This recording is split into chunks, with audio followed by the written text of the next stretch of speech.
നമസ്കാരം. ജമാഅത്തെ ഇസ്ലാമി ആണെങ്കിൽ താലിബാൻ ആയേനെ. ഇന്ത്യയുടെ തന്ത്രങ്ങൾ വിജയിച്ചു. ബംഗ്ലാദേശില് ജമാഅത്തെ ഇസ്ലാമി ജയിച്ചിരുന്നുവെങ്കിൽ താലിബാൻ ഭരണം പോലെ ആയേനെ. അവിടെ അതിനെ തോൽപ്പിച്ചത് അവിടുത്തെ സ്ത്രീകളാണ്. പാകിസ്ഥാനും ചൈനയ്ക്കുമൊക്കെ തിരിച്ചടിയായത് ബംഗ്ലാദേശിലെ ഈ ജമാഅത്തെ ഇസ്ലാമിയുടെ തോൽവിയാണ്.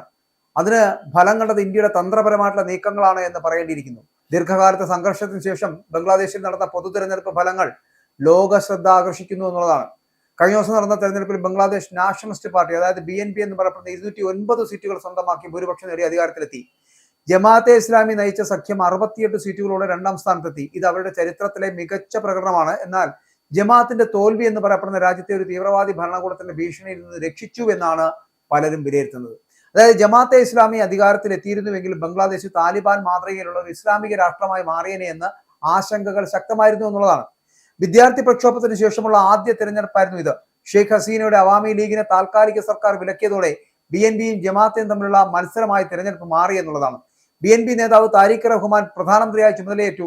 ജമാഅത്തിന്റെ പ്രകടനം മികച്ചതാണ് എങ്കിലും അവരുടെ തീവ്രവാദി നിലപാടുകൾ വോട്ടർമാരെ അകറ്റി നിർത്തി എന്നുള്ളതാണ്. ജമാഅത്തെ ഇസ്ലാമിയുടെ പ്രചാരണം സ്ത്രീകളുടെ അവകാശങ്ങളെക്കുറിച്ചുള്ള പിന്തിരിപ്പൻ അഭിപ്രായങ്ങൾ കൊണ്ട് വിവാദമായിരുന്നു.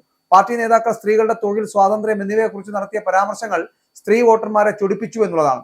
ബംഗ്ലാദേശിലെ വോട്ടർമാരിൽ പകുതിയോളം സ്ത്രീകളാണ്. അവരുടെ പങ്കാളിത്തം തിരഞ്ഞെടുപ്പിൽ നിർണായകമായി എന്നുള്ളതാണ്.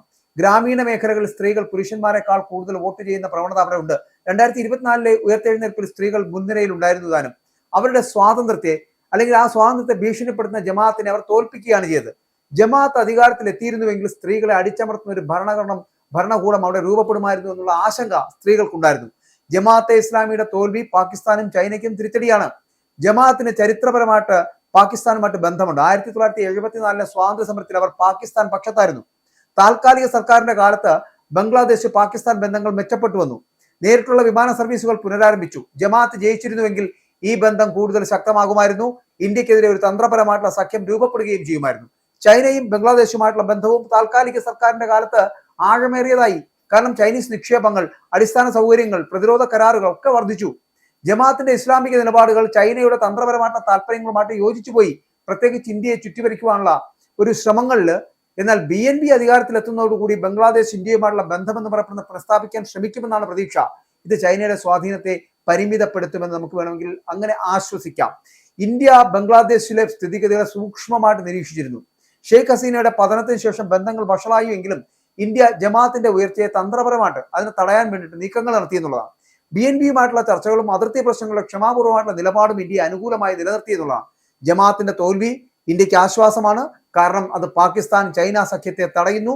പുതിയ സർക്കാരുമായി ബന്ധം പുനഃസ്ഥാപിക്കാൻ ഇന്ത്യ ശ്രമിക്കുമെന്നുള്ളതാണ് സൂചനകൾ.